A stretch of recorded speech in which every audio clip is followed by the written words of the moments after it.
Welcome to this field of embodied spirituality.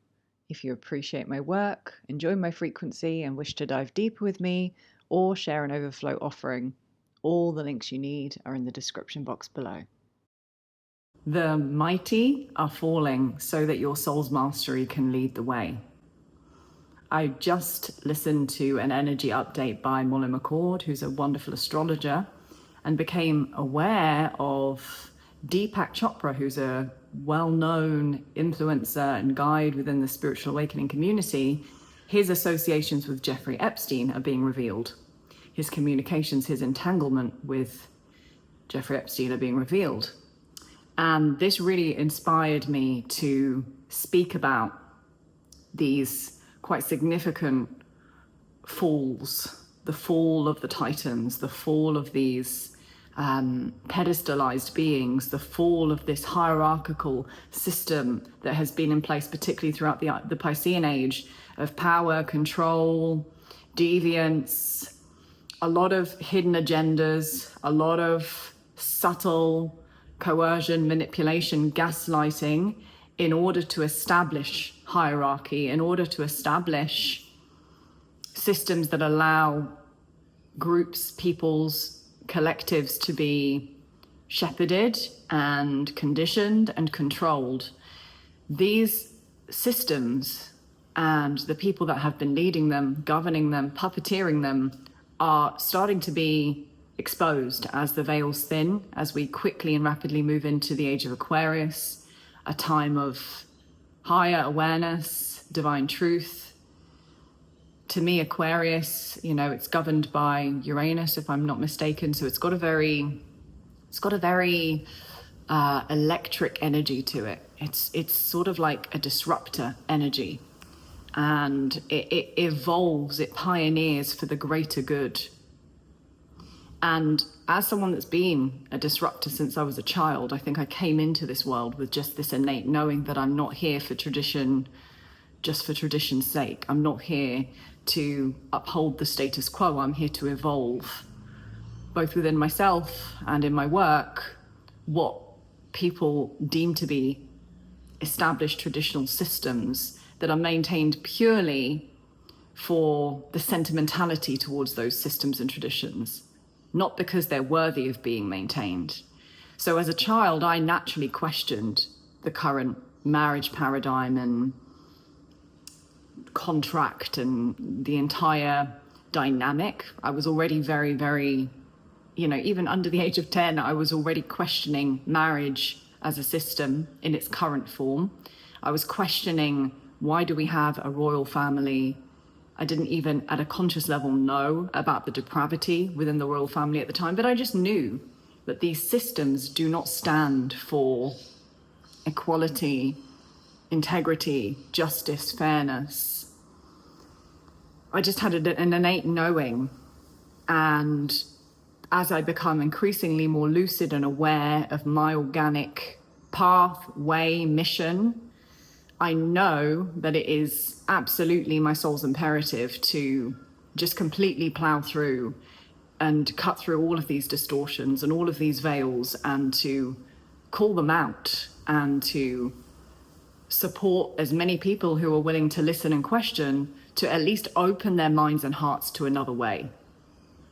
I'm not asking you to follow me or believe me. I'm just inviting all of us to expand beyond our conditioned parameters so we can question and consider other ways. And this is really the key of this video, that we're moving out of a copy and paste paradigm that was very, very common during the Piscean age. We had gatekeepers and mediators to commune with the divine, priests, gurus, spiritual teachers, masters, leaders, who were guiding us because we were still so juvenile in our consciousness. They were guiding us, some with integrity, many not in integrity, many with an alternative agenda, with an ulterior motive, who were perhaps masterful in some ways, held mastery keys in some ways, but were actually really disconnected from the fundamental virtues at a human and spiritual level. And so, we had this kind of childlike consciousness that wanted to follow, wanted to learn. We had a hunger to know God during the Piscean paradigm, which was the last zodiac age, which lasted around the last two to 2,500 years. We had a hunger to know God. And so we allowed ourselves to be shepherded by these teachers, these gurus, these masters, these systems that came into being. But we are maturing very quickly out of that time and age now. And as the age of Aquarius dawns, we're being asked to mature into greater self-mastery, which naturally means that to support this process at a soul level, those that have been teaching, guiding, leading from a space that was not integral, that was not aligned with truth, that is not sustainable in these refined energies we're moving into, these people systems are going to be revealed. Their true nature, their true motives are going to be revealed, not just at a superficial level, the news reporting on a certain experience or event, but energetically, as we become more psychically attuned, more lucid, more aware, more awake and connected to the web of life, as we start to remember ourselves as belonging to life, as we start to reawaken our dormant cities, spiritual gifts, capacities, we don't need the news to tell us. We don't need an external source to tell us something. We can know it, see it, sense it, directly experience the truth, because energy and frequency doesn't lie. Many, particularly those within this field and those that I'm connected to, are starting to really pierce through the veils just with their psychic perceptions, just with their extrasensory perceptions coming online. And I'm seeing this really happening even beyond sort of the networks that I'm connected to within my spiritual work and my, spiritual communities. I'm seeing that this is extending to the wider collective, the wider network around me, that there are people who I wouldn't necessarily are on a conscious path. They're also evolving, whether they're aware of it or not, to discern greater truth. It's really wonderful to see, because we are all one. We are all part of this evolutionary process, this great awakening, this mutation beyond a very limited, fear-based, survival-based state of consciousness that we've been vibrating from. As our true God, goddess nature emerges, as the divine spark reawakens within us, as this evolutionary pressure mounts, nothing and no one will be an exception to this process. And God, goddess is the supreme authority. So it doesn't matter what forces try and curtail or disrupt or destroy. There is no greater authority. This evolutionary process is happening because it is the divine imperative for separation to collapse and for union, the truth of union, in all things to be restored. And it will be done because this is the truth.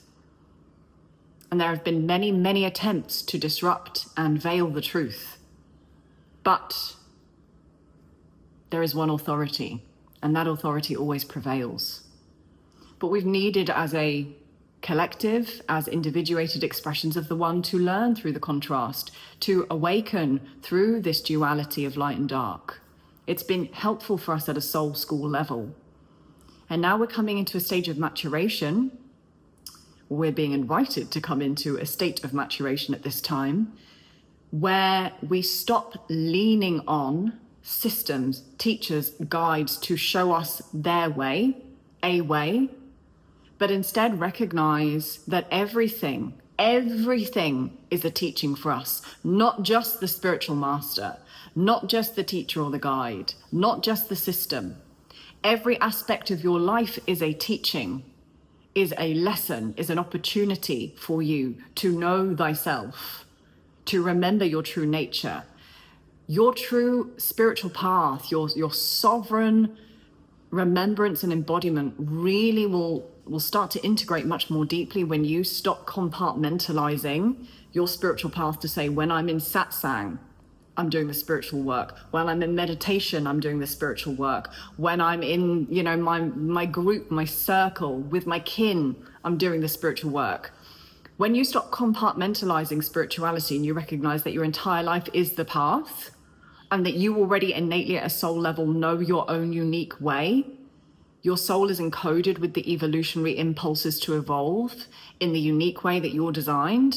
You can recognize that everything in your life is a teaching reflecting back to you the contents of your consciousness. This is when your self-mastery will really start to come online, and you will be less and less dependent on the systems, on the teachers, on the guides and the gurus. And you will use everything as a teaching. Every being you come into contact with is reflecting something to you. How you feel in their presence, what you sense and know, what you directly experience. All of this is feedback for you to come into greater coherence and refinement as a being. So gone are the days where we pedestalize people, we pedestalize systems, we inflate people, gurus, industries, and in some way kind of elevate them beyond perhaps our own perceived capabilities or the capabilities of others. And we recognize, okay, this unified field is equal. All of God's creation is equal. I am an innate part of that creation. I'm an innate expression of that creation, of that divine emanation.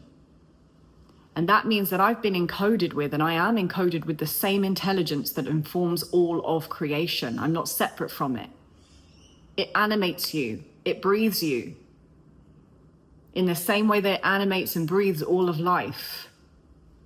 And so, as you come into greater awareness of this, the mastery task is to start bringing your awareness, your focus, your curiosity back to your direct experience in each moment. Back to what's present within you, what's being elicited within you, what's being triggered within you. This is all contents, this is all feedback for you to sit with, examine, feel. I don't mean conceptually examine and analyze intellectually. I mean to get really curious at an embodied level. What's here? What wants to be felt? What story is arising? What part is feeling particularly charged right now that needs to be integrated by the embrace of a loving awareness? So, something emerging in the field like Deepak Chopra's relations to Jeffrey Epstein. I've got to be really mindful of my language here because I've had a few strikes already. YouTube, really likes to keep you in line and, serving the beast system. So got to be really mindful of what I say here. But I feel that that's a classic example of a being that's been elevated and pedestalized and glorified and amplified on the collective stage. One of many, right? Who a lot of reverence has been given to, a lot of influence and power has been associated with this being. And actually, I just had a conversation with Craig Holliday yesterday, super excited because that will be episode 3 of the Holy and Whole podcast. And during our conversation, we were talking about this, how there is a disparity often, and it's really rampant in the spiritual community, between mastery keys and a being's capacity to access states of higher awareness, siddhis, divine gifts even, and their capacity to be an embodied, integrated, coherent human. And Osho's a good example of this, these beings where, there's power. Definitely there's power, there's spiritual power there. And there is also rampant unintegrated shadow. Because there hasn't been the descent, the full descent, embodied descent of that expansive awareness and that expansive power all the way in, all the way down, so that it shines a light on that individual's own content. And so, with great power comes great responsibility. This is what self-mastery is all about. Self-mastery is a self-qualifying process. We qualify ourselves to really access the true nature of the divine, to truly access God consciousness within us and commune with God consciousness by our loyalty, by our alignment with the virtues and with integrated awakening, not self-serving, agenda-fueled ways. So this paradigm, right, where there's a divergence or perhaps a misalignment or a chasm between heaven and earth, between the higher realms and what's embodied and what's in form and what's, here, what's present in this plane. That chasm, this is being addressed now. We're being asked to really come into full alignment between heaven and earth, establish the bridge of Shushumna, the central channel of our being, crown to root, so that we are completely sovereign, completely integrated, coherent beings. All of us vibrating in coherence with the divine. And when it comes to, this sort of disillusion process that's happening, it's happening to shatter the naivety of that childlike part of us that was seeking, a parent, a caregiver, a guide, safety in the system or the person that we outsourced power to, or that we projected power onto, or that we pedestalized in some way. It's shattering that naivety and that ignorance to see that nothing and no one outside of you is the power. God is the power. That source, that intelligence, that force, that emanation, that current, which you are an expression of and you're an embodiment of, which is not outside of you, that is the only authority. And so in order for us to truly know this at a directly embodied level, not just conceptually, the mighty must fall. The mighty must fall. The great titans that we've pedestalized will be revealed in their true nature. Their masks will slip. The facades will fall away. The performances will be able to be penetrated with awareness. And of course, this is happening collectively. It's happening with these big figures, and shocking, very Uranian, whoa, disruption, whoa, revelation, these kinds of, explosive unfoldings. But it's also going to happen in our very mundane lives too, within us. We're going to see these lies within ourselves. We're going to see them in the people around us. Any fallacies will not sustain through this evolutionary process and pressure. They will be shed. They will be forced into the light of awareness. Nothing and no one can stop this process, despite many efforts from those that have forgotten their true source and their true nature. Let's just tune in to see if there's anything else that wants to come through before I close this transmission. The final thing I want to end with is you already know the way, and everything in your reality is reflecting back to you what is or isn't in alignment with your way. The time of copy and paste, the guru does this, so I do this, is over. The divine is asking you to come into self-mastery now.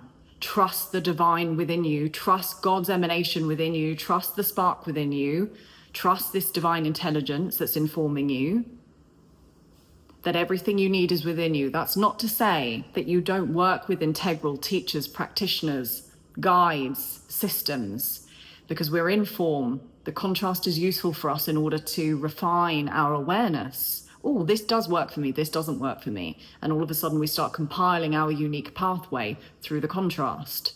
But it's being really, really diligent and discerning about what consciousness we're interacting from with regards to these external energies. Am I interacting with this teacher or guide because I'm hoping they're going to solve something for me, give something to me, elevate, evolve me, right? Or am I interacting with this being because their presence reawakens something within me, and I recognize that they're just a mirror for an aspect of myself, that the part that's awakening, their frequency is supporting my remembrance, but I don't become reliant on them. I don't need them to stabilize me. I don't need to lean on them because I'm self-sourced. And I'm becoming robust within myself through these reflections. I've heard this described as the way behind the way. And I really love this, that we are now entering the time of the way behind the way, that there is no one way, that you know your unique pathway to self-mastery, to sovereignty, to soul freedom. And something that a nuance that's become really, really apparent to me is that, you know, we're becoming so refined that our unique self-mastery pathways are becoming so distilled now as our consciousness evolves and clarifies that, you know, we can be using the same language in a conversation, and each person in that conversation can be experiencing that language, can be relating to that vocabulary in many different ways. We can still, when we're, you know, still carrying unconscious parts and integrated parts, we can relate to some things from our conditioning. And so our inner standing of that thing is skewed. It's a distorted perception. We can be comprehending something through as a concept as opposed to an embodied direct experience. So the key self-mastery path here is embodiment. Can you truly know and directly experience whatever it is you're studying, learning, wishing to expand in your body? Feel it fully. Know it intimately within your system, not as a thought or as an idea, but as a direct experience, as a frequency of the all awakening within you. Embodiment is the key. This is why the teacher-student paradigm is starting to collapse. Again, not because a teacher is totally redundant in this time, but the paradigm that it was established on, as in, I don't know the way and you do, and I need to follow you. So there is this kind of externalization of, you know, empowerment. There is this almost dissociative quality, right? Where, and I saw this so clearly last year with my ex-partner and his spiritual network, there's like this kind of mental absorbing of like the master's teachings. There can be great exposure to mastery, but when it's not integrated, when there isn't a recognition that the master is only ever trying to model the way for you, as in the mastery path that you can walk yourself, they're modeling to you potential doorways, potential pathways. A true spiritual master will hold a frequency, a spacious frequency that allows you to expand beyond your conditioned limits and feel for yourself a different way. You'll experience it in their presence because they're spacious enough to hold that energy for you. Okay, that's what they can gift you.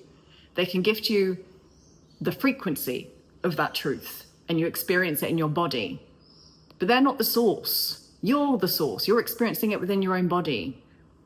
So I saw this so clearly that there can just be this sort of almost fixation on the teachings, fixation on the master, fixation on the system, and a real lack of integration of what's actually being taught and transmitted.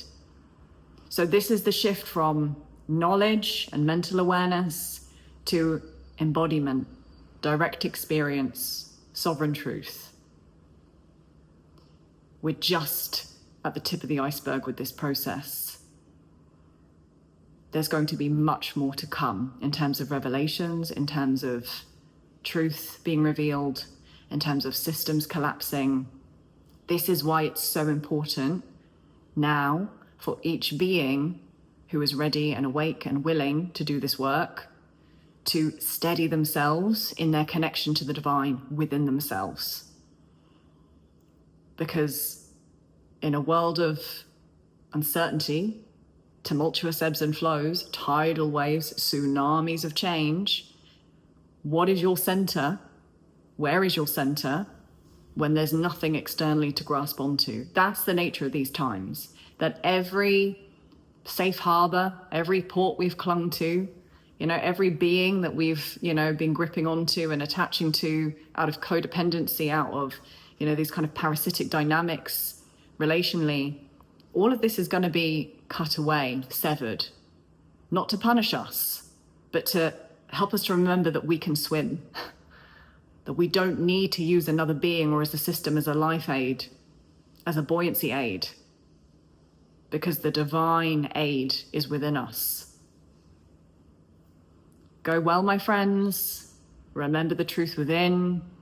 Remember that all of the world is your mirror. Remember the supreme authority of God, Goddess. and that this truth will prevail. And know this deep within your being. Embody this truth. Don't even analyze it as a concept. Just allow yourself to feel it. And when you really start vibrating with this faith and this knowing, you will see your life transform. And I look forward to seeing you again in the next transmission.